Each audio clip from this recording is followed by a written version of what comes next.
Morning students. Hindi की online कक्षा में कक्षा 4 के विद्यार्थियों का एक बार फिर से स्वागत है। बच्चों, व्याकरण भाग में हमने अब तक सीखा है संज्ञा की परिभाषा व भेद, लिंग की परिभाषा व भेद, वचन की परिभाषा व भेद। आज हम जानेंगे पत्र लेखन। पत्र लेखन क्या है बच्चों? अपनी बातों को, अपने विचारों को दूसरों तक लिख कर एक तरीके से, एक कायदे से, ये नहीं कि पेपर में कुछ भी लिखे और दे दिए, वो पत्र लेखन हो गया।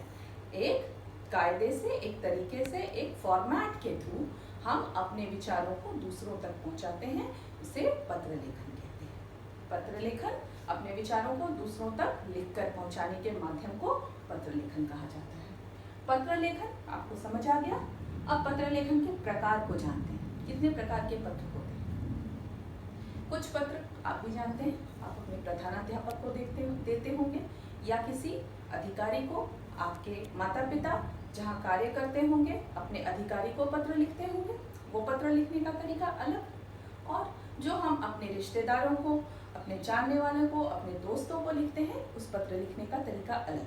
तो तरीका अलग है तो दोनों का नाम भी अलग होगा। तो जो हम अपने अधिकारी, किसी भी विभाग के अधिकारी को अथवा अपने प्रधानाध्यापक को, जो किसी अधिकारी को लिखा जाए, वो पत्र होता है औपचारिक पत्र।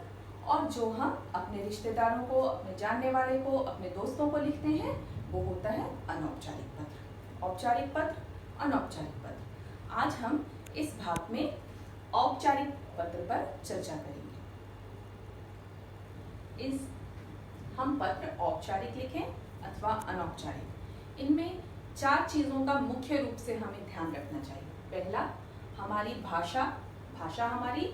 भाषा कैसी होनी चाहिए? भाषा हमारी सरल व स्पष्ट होनी चाहिए। सरल व स्पष्ट भाषा का प्रयोग करना चाहिए हमें। सरल भाषा, आसान भाषा में हमें पत्र लिखना चाहिए, ताकि हमारे विचार हैं, हमारी भावनाएं हैं, वो जिनको हम पत्र लिख रहे हैं उन तक पहुंच जाए। पहली चीज है भाषा स्पष्ट होनी चाहिए।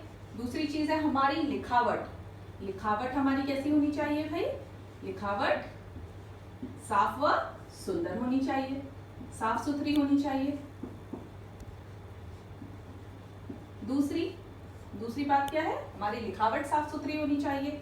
तीसरी चीज है कि हमें विराम चिन्हों का उचित प्रयोग करना है। विराम चिन्हों का उचित प्रयोग होना चाहिए।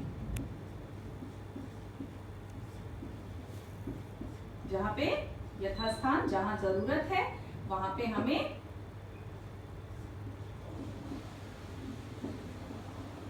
कॉमा और पूर्ण विराम, इसका ध्यान रखना है। विराम चिन्हों का उचित प्रयोग करना चाहिए। विराम चिन्ह क्या है? कॉमा है अथवा पूर्ण विराम, ये दो हैं हमारे विराम चिन्ह। तीसरी चीज है, वैसे तो विराम चिन्ह कई है, जैसे कि कॉमा भी है, अल्प विराम, इसे हिंदी में अल्प विराम कहते हैं। अल्प विराम, पूर्ण विराम अथवा प्रश्न सूचक चिन्ह। पर हमें पत्र लिखते समय प्रश्न सूचक चिन्ह देने की कम आवश्यकता पड़ती है, इसलिए मैंने अल्प विराम और पूर्ण विराम ही कहा। चौथी चीज है हमारा उचित संबोधन। हम जिन्हें पत्र लिख रहे हैं उनके लिए उचित संबोधन अति आवश्यक। उचित संबोधन बहुत अधिक आवश्यक है। हम जिनको भी पत्र लिख रहे हैं, चाहे वो पत्र औपचारिक हो अथवा अनौपचारिक, इन 4 विषयों पे हमें मुख्य रूप से ध्यान देना पड़ता है। जैसे हमारी भाषा सरल व स्पष्ट हो, हमारी लिखावट साफ सुथरी हो, हमें विराम चिन्हों का उचित प्रयोग करना है, अल्प विराम व पूर्ण विराम, और उचित संबोधन। उचित संबोधन यानी हम जिन्हें भी पत्र लिख रहे हैं उनके लिए हम उचित जो भी संबोधन है वो प्रयोग करें। जैसे औपचारिक पत्र में हम लोग सेवा में से शुरुआत करते हैं और महोदय शब्द का प्रयोग करते हैं, और अनौपचारिक पत्र में हम अपने से बड़ों को लिख रहे हैं तो उनके लिए आदरणीय शब्द का प्रयोग करते हैं, एवं अपने से छोटों के लिए मेरे प्रिय अथवा प्रिय शब्द का प्रयोग करते हैं। ठीक है, समझ में आ गई बात? तो बच्चों, अब तक आपने जाना कि हम 2 तरह से पत्र लिख सकते हैं, औपचारिक एवं अनौपचारिक पत्र। तो आइए हम आज एक औपचारिक पत्र लिखने का अभ्यास करें। बच्चों, अब आपके पास आपकी पाठ्य पुस्तक ज्ञान सुधा आ चुकी है। आपकी व्याकरण की पुस्तक का नाम है ज्ञान सुधा, वो आपको मिल चुकी है। तो उस पुस्तक में पाठ 20 पत्र लेखन पृष्ठ संख्या 77, lesson 20 letter writing page number 77 निकाल लीजिए। यहाँ पर एक औपचारिक पत्र लिखने का अभ्यास कराया गया है। अब देखिए, ये औपचारिक पत्र है। बीमारी के कारण अवकाश के लिए प्रार्थना पत्र। पत्र में किन चीज़ों का ध्यान रखना था बच्चों? भाषा सरल व स्पष्ट, लिखावट सुंदर, साफ सुथरी, विराम चिन्हों का सही ढंग से प्रयोग होना चाहिए, जिसको पत्र लिखा जा रहा है उसके लिए उचित संबोधन। ठीक है, तो यहाँ पे देखिए, शुरुआत में ही आप देखिए पत्र कैसे लिख रहे हैं हम लोग। औपचारिक पत्र, ध्यान से देखिए। बीमारी के कारण अवकाश के लिए प्रार्थना पत्र। सेवा में प्रधानाचार्य, आलोक पुंज विद्यालय, सरिता विहार, दिल्ली। अब देख रहे हैं हर जगह ये अल्प विराम कॉमा लगाया गया है। सेवा में के बाद कॉमा है, प्रधानाचार्य के बाद कॉमा है और विद्यालय के नाम के बाद भी कॉमा है। सरिता विहार वो स्थान है और शहर का नाम दिया गया है दिल्ली। विषय दिया गया है। सबसे पहले आप अपने जिनको भी हम पत्र लिख रहे हैं अपने प्रधानाचार्य को, तो हम उनको लिखेंगे, उनको संबोधित करेंगे और फिर अपने विद्यालय का नाम देंगे, शहर का नाम देंगे और फिर क्या लिखेंगे हम? विषय। सबसे पहले हमें क्या देना है? विषय। किस विषय पे हम पत्र लिख रहे हैं? औपचारिक पत्र में विषय का होना अनिवार्य है। बीमारी के कारण अवकाश के लिए प्रार्थना पत्र। महोदय के बाद भी कॉमा लगा है। महोदय, मैं आपके विद्यालय में कक्षा 4 की छात्रा हूँ। लड़कियाँ लिखेंगी मैं आपके विद्यालय में कक्षा 4 की छात्रा हूँ। लड़के लिखेंगे मैं आपके विद्यालय में कक्षा 4 का छात्र हूँ। मुझे पिछले 3 दिन से तेज बुखार आ रहा है। मेरा उपचार सरिता विहार प्राथमिक चिकित्सालय में चल रहा है। डॉक्टर ने मुझे 1 सप्ताह तक आराम करने के लिए कहा है। पूर्ण विराम। देख रहे हैं आप, हर जगह वाक्य जैसे ही पूरा हुआ हर जगह पूर्ण विराम का प्रयोग किया गया है। अतः आपसे विनम्र निवेदन है कि मुझे 1 सप्ताह का अवकाश प्रदान करें। मैं आपको विश्वास दिलाती हूँ कि बीमारी में भी अपनी पढ़ाई जारी रखूँगी।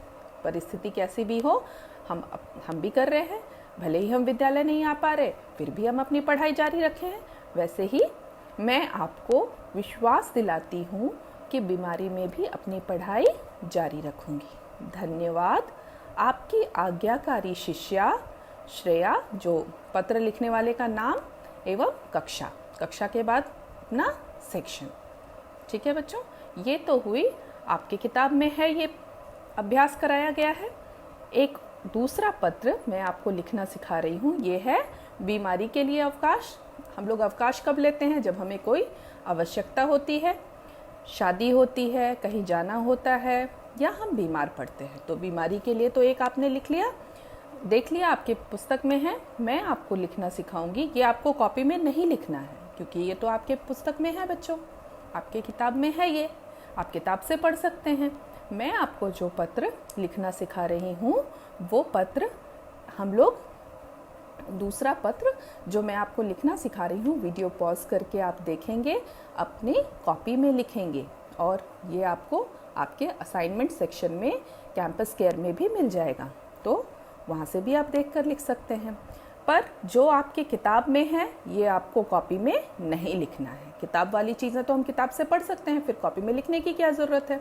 अब हम जो दूसरा पत्र मैं पढ़ने जा रही हूँ वो आप अपनी कॉपी में लिखेंगे। ठीक है बच्चों, समझ में आ गई बात? कौन से वाले पत्र को लिखना है? हाँ,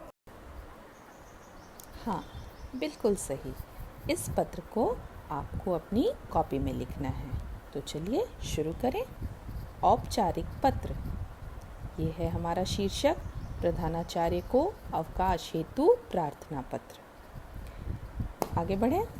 सेवा में श्रीमान प्रधानाचार्य, ये देखिए कॉमा लगा है सेवा में के बाद, प्रधानाचार्य के बाद भी कॉमा लगा है। MGMHS स्कूल, यह हो गया आपका विद्यालय का नाम, विद्यालय के नाम के बाद भी कॉमा लगा है। जनवृत्त 4F, जनवृत्त सेक्टर को हिंदी में जनवृत्त कहा जाता है। सेक्टर 4F में आपका स्कूल है। बोकारो आपके शहर का नाम।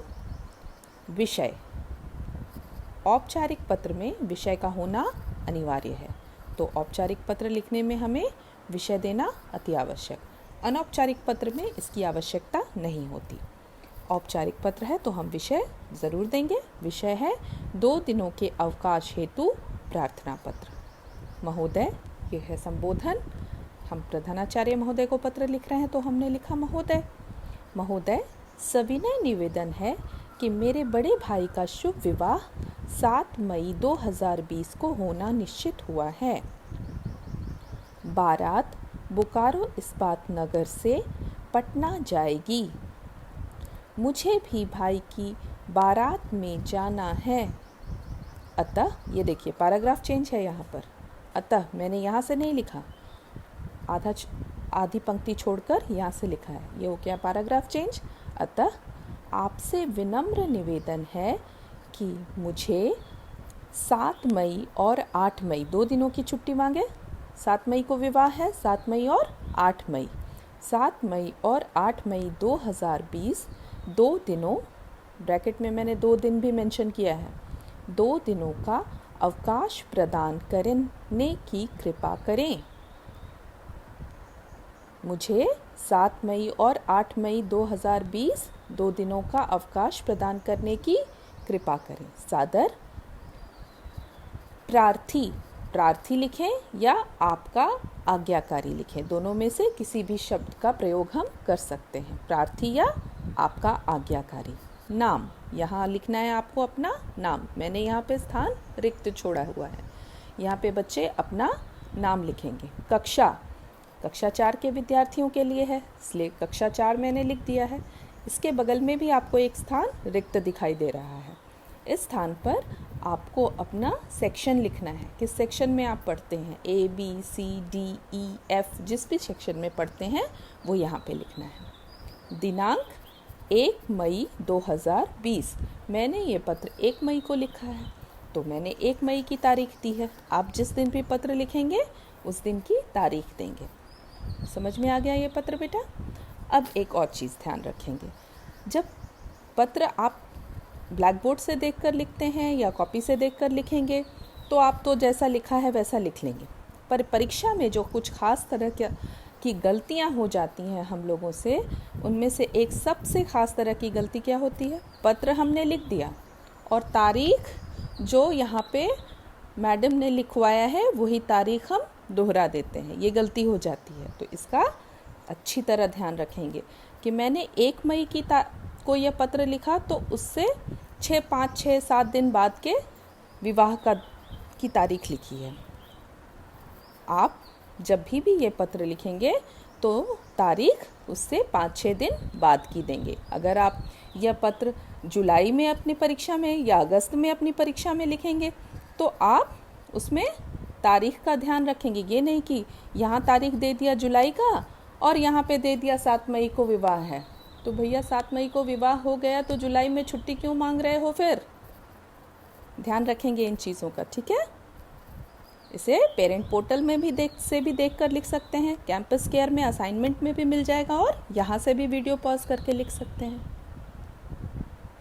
ध्यान से देख लेंगे इस पत्र को और शुद्ध अपनी कॉपी में लिख लेंगे।